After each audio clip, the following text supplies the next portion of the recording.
Hi, welcome everyone to another episode of Let's Talk Special Economic Zones. I'm your host, Ainsley Brown, and in today's episode, we're going to talk about tourism zones.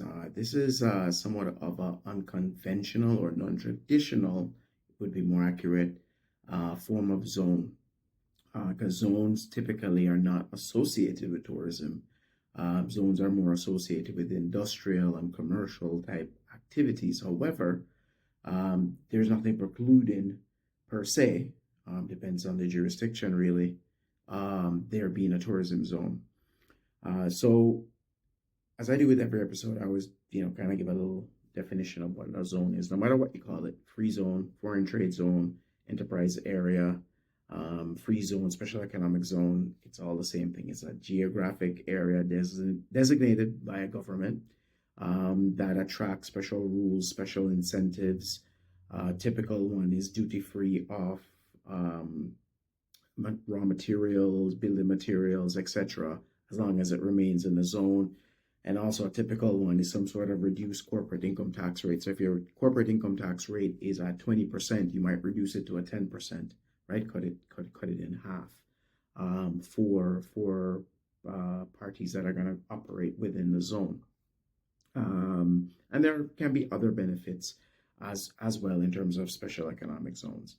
Now, tourism, as you know, when we think typical tourism, sand, sea, surf, going to museums, going to a heritage sites, enjoying some sort of cultural festival, art gallery, art museums, what do you call it?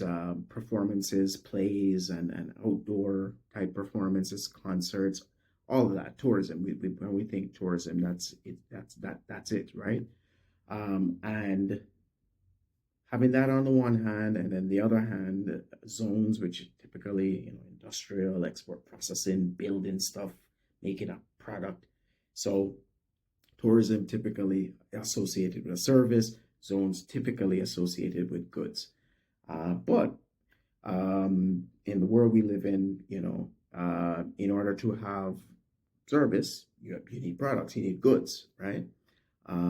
Tourism, the value chain is very extensive. It is very wide. So when you think of any that service you use at the hotel, staying at the hotel, all the product, the goods that support that, the towels, the soaps, the food, that had to come from somewhere, and somebody had to manage that supply chain in order to get it to you, depending on where